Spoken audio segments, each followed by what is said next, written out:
Assalamualaikum warahmatullahi wabarakatuh. Salam sejahtera bagi kita semua. Perkenalkan, saya Abdul Hoa dari kelompok 8 yang terdiri dari Nisrina dan Mutia.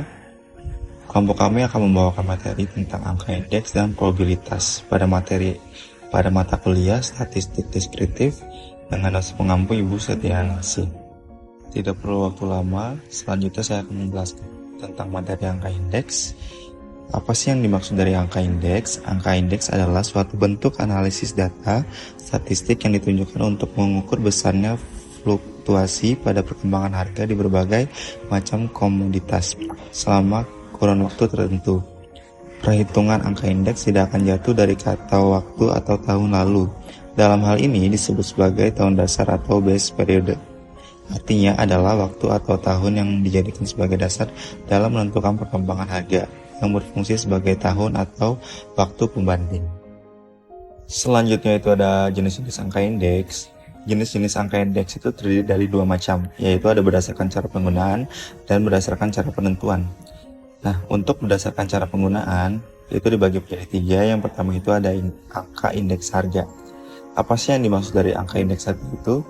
Yaitu merupakan angka indeks yang dipakai untuk menunjukkan perubahan harga suatu barang, entah satu barang maupun sekumpulan barang, berupa persentase penurunan atau kenaikan harga pada barang tersebut. Sebagai contoh penerapan angka indeks harga adalah pada indeks harga konsumen, ada juga mengenai indeks harga perdagangan pasar, dan indeks harga yang dibayarkan dan diterima oleh petani. Nah, yang kedua itu ada angka indeks kuantitas. Berbeda dengan angka indeks harga, angka indeks kuantitas yaitu suatu angka indeks yang dipakai dalam mengukur kuantitas suatu barang atau sekumpulan barang, baik barang yang diproduksi, barang yang dikonsumsi, maupun barang yang dijual. Sebagai contoh penerapannya adalah indeks pada produksi beras, pada indeks konsumsi tape, ada juga pada indeks penjualan jagung, dan lain sebagainya. Nah, yang ketiga itu ada angka indeks nilai. Ketiga adalah indeks nilai, yang berarti suatu angka indeks yang dipakai untuk melihat perubahan nilai dari suatu barang atau sekumpulan barang, entah barang yang dihasilkan, barang diimpor, maupun barang yang diekspor.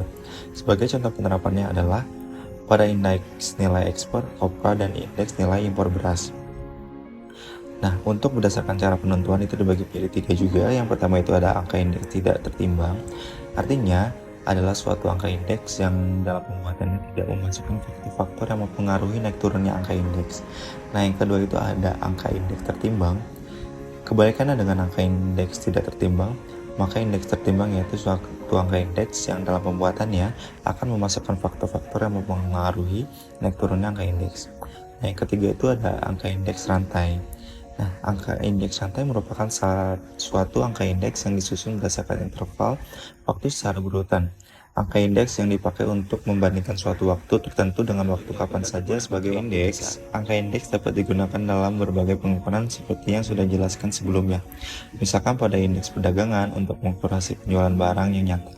Kemudian ada indeks harga konsumen, yaitu sebagai alat pengukur dalam taraf hidup, baik penerima pendapatan tetap melalui pengukuran pendapatan nyata, upah nyata, maupun juga untuk mengukur kekuatan beli uang. Nah, selain pemaparan tadi, kegunaan angka indeks yang lain adalah satu, sebagai memudahkan dalam hal membandingkan, menganalisis rangkaian dalam menetapkan suatu periode dasar yang mencakup berbagai kumpulan angka. Yang kedua itu ada menjadi suatu cara yang mudah dalam mengekspresikan suatu perubahan pada jumlah dari sekelompok bagian heterogen. Yang ketiga itu ada mampu mengubah data menjadi angka indeks yang dapat memudahkan dalam membandingkan tren suatu rangkaian yang terdiri dari jumlah besar.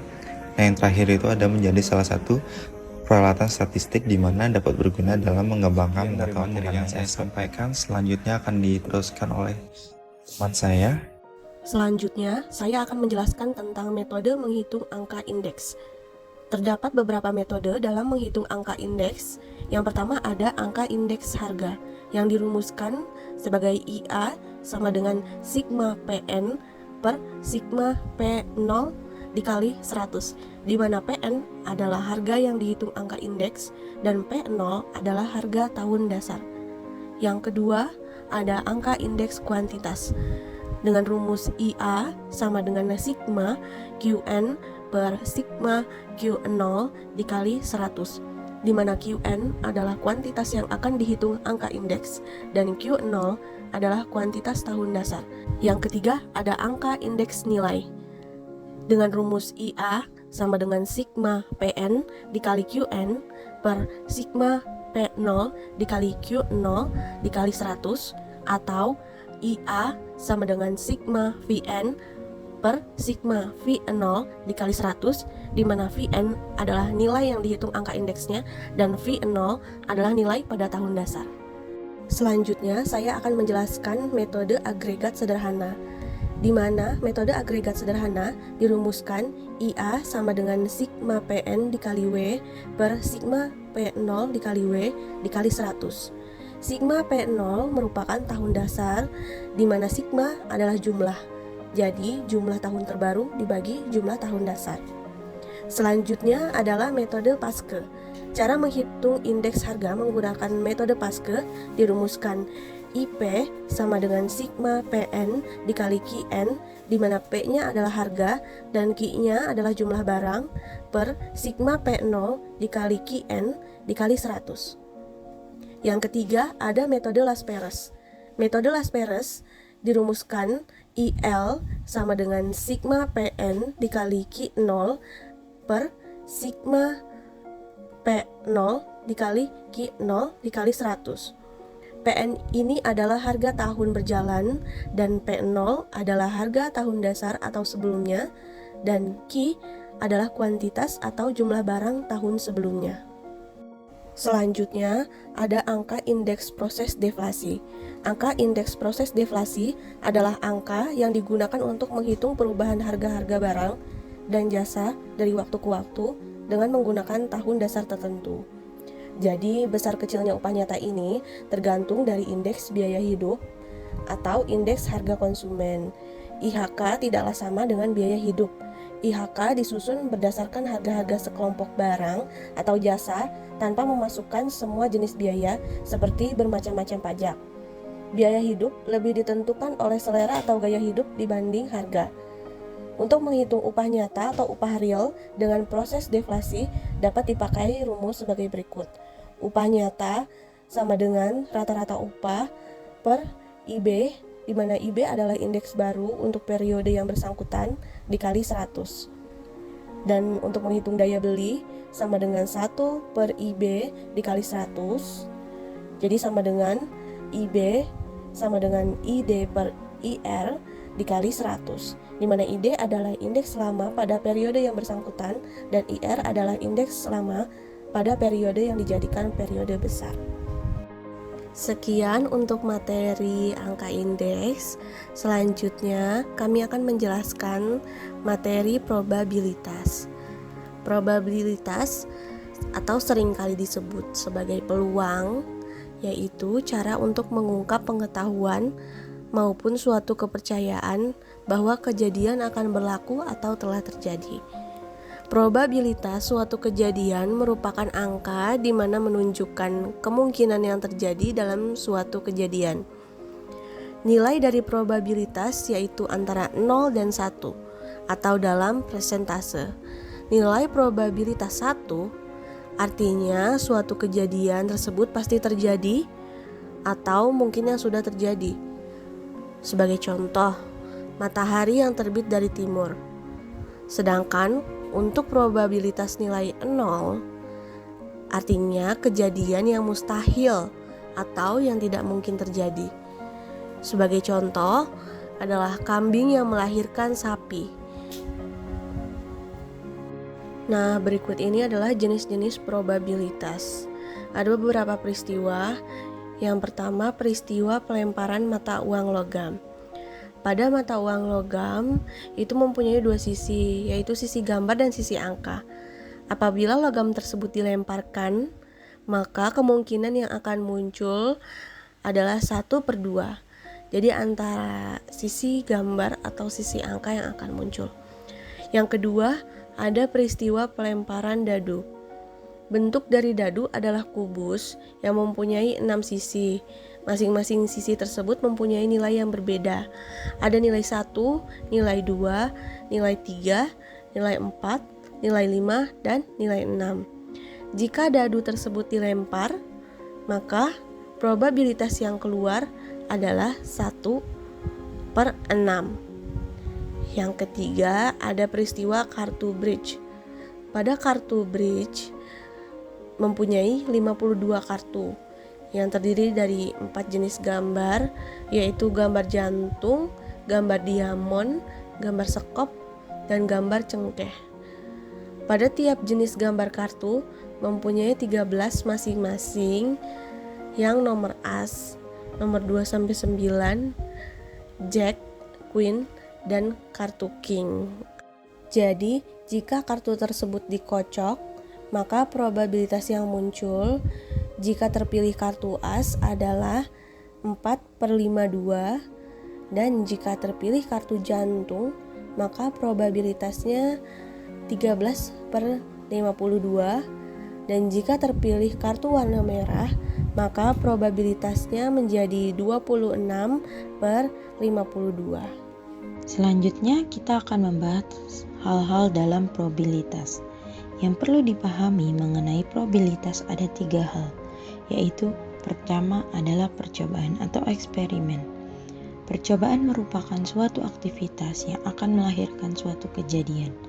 Apabila ada kegiatan melempar uang logam, maka akan melahirkan kejadian muncul di sisi gambar atau sisi angka.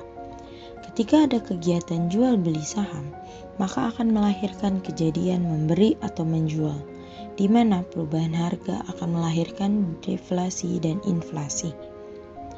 Yang kedua adalah hasil atau outcome. Hasil merupakan suatu akhir dari percobaan. Ketika ada kegiatan, maka akan ada hasil. Dari contoh kasus kegiatan pada percobaan, maka akan diperoleh hasil sebagai berikut. Contohnya, saat kita melempar uang logam, maka hasil yang didapatkan antara muncul sisi gambar ataupun muncul sisi angka. Dan yang ketiga adalah peristiwa atau event. Peristiwa merupakan suatu perkumpulan dari satu atau lebih dari hasil yang terjadi dalam sebuah percobaan atau kegiatan. Peristiwa di sini menyatakan bahwa hasil yang terjadi berdasarkan suatu kejadian. Apabila dalam tiap percobaan hanya ada satu hasil yang didapat, kegiatan jual beli saham, hasil kegiatannya pasti antara membeli atau menjual. Begitupun pada pertandingan, hasil hanya ada menang, kalah, atau seri. Yang kedua, kita akan membahas tentang pendekatan probabilitas. Dalam menentukan suatu tingkat probabilitas, terdapat 3 pendekatan, yaitu yang pertama adalah pendekatan klasik. Pendekatan klasik mengasumsikan bahwa sebuah peristiwa mempunyai kesempatan untuk terjadi yang sama besar. Probabilitas suatu peristiwa kemudian dinyatakan sebagai rasio antara jumlah kemungkinan hasil dengan total kemungkinan hasil atau rasio peristiwa terhadap hasil. Ketika ada percobaan di mana ada hasil peristiwa yang terjadi, maka peristiwa yang lain tidak bisa terjadi dalam satu percobaan, di mana waktu yang sama, atau bisa dinamakan dengan peristiwa saling lepas atau mutually exclusive. Namun, apabila pada suatu percobaan memiliki hasil tidak hanya satu, artinya bisa 2 atau lebih dan semua hasil memiliki probabilitas yang sama dalam suatu peristiwa yang terjadi, maka dinamakan lengkap terbatas kolektif atau kolektif eksklusif. Dalam lengkap terbatas kolektif, untuk sedikitnya ada satu dari semua hasil yang ada, pasti terjadi dalam setiap percobaan yang dilakukan. Dan yang kedua adalah pendekatan relatif. Pendekatan relatif yaitu besar probabilitas suatu peristiwa tergantung dengan berapa banyaknya suatu peristiwa terjadi dari keseluruhan percobaan atau kegiatan yang dilakukan. Pendekatan yang ketiga adalah pendekatan subjektif. Artinya adalah menentukan besar probabilitas suatu peristiwa yang berdasarkan penilaian pribadi di mana dinyatakan dengan derajat kepercayaan. Artinya, penilaian ini diberikan karena terlalu sedikit atau tidak terdapat informasi yang diperoleh. Sebagai contoh, lihatlah kasus berikut ini. Pertama, Sri Mulyani, Menteri Keuangan, mengatakan bahwa untuk tahun 2018, Indonesia akan mengalami krisis moneter. meskipun dasar fondasi ekonomi cukup kuat. Dan yang kedua, Ariel dan Bunga akan memperoleh nilai D dalam mata kuliah statistik deskriptif. Berdasarkan dua contoh di atas, maka bisa disimpulkan bahwa penilaian berdasarkan pada penilaian pribadi dan kemungkinan tidak selalu menggunakan informasi yang bisa dijadikan dasar dari pertimbangan kasus tersebut. Yang ketiga yaitu ruang sampel. Dikatakan sebagai ruang sampel yaitu suatu himpunan yang memiliki unsur dari semua kejadian atau peristiwa. Sebagai contoh adalah sebagai berikut. Pertama adalah pelemparan mata uang. Pelemparan mata uang dibagi menjadi dua, yaitu pelemparan satu mata uang dan pelemparan dua mata uang secara bersama-sama. Pelemparan satu mata uang, jika satu uang logam mata uang dilemparkan, maka terjadi dua kemungkinan hasil yang muncul. Adalah keluar sisi gambar atau keluar dari sisi angka. Dapat disimpulkan bahwa ruang sampel ada dua, yaitu sisi gambar dan sisi angka. Dan yang kedua, pelemparan mata uang secara bersama-sama. Jika dua logam mata uang dilemparkan secara bersama-sama, maka yang terjadi ada beberapa kemungkinan, yaitu sebagai berikut. Bisa terjadi angka dengan angka dengan gambar, gambar dengan angka, atau gambar dengan gambar. Dapat disimpulkan bahwa 4 probabilitas tersebut merupakan bagian dari ruang sampel. Dan selanjutnya yaitu pelemparan dadu. Untuk semua sisi yang mungkin muncul pada pelemparan dadu akan masuk pada ruang sampel. Tetapi bisa dilakukan untuk subruang sampel, yaitu jika ingin dibedakan, baik dadu dengan sisi genap maupun dadu dengan sisi ganjil. Dan yang terakhir, kita akan membahas tentang manfaat probabilitas dalam penelitian. Probabilitas mempunyai manfaat dan kegunaan dalam lingkungan sehari-hari, di mana akan membantu dalam mengambil keputusan dan meramalkan kejadian atau peristiwa yang mungkin akan terjadi. Probabilitas sendiri sangat membantu dalam pelaksanaan penelitian.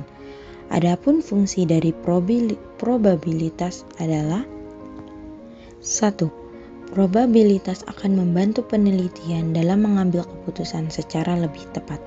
Artinya bahwa tidak ada keputusan yang telah pasti apabila kehidupan di masa yang akan datang tidak ada yang mengetahui. Di samping itu, informasi tidak bisa sempurna. Yang kedua, probabilitas menjadi sangat tepat dalam menarik kesimpulan yang berdasarkan pada hipotesis terkait dengan karakteristik populasinya. Yang ketiga, probabilitas mampu memperkirakan hipotesis atau dugaan sementara terkait dengan karakteristik populasi dalam situasi yang memungkinkan untuk menarik kesimpulan. Dan yang keempat, probabilitas digunakan untuk mengukur derajat ketidakpastian dalam menganalisis sampel dari hasil penelitian berdasarkan populasinya. Sekian presentasi dari kelompok kami, semoga bermanfaat bagi yang melihat dan mendengar. Kurang lebihnya kami mohon maaf. Wassalamualaikum warahmatullahi wabarakatuh.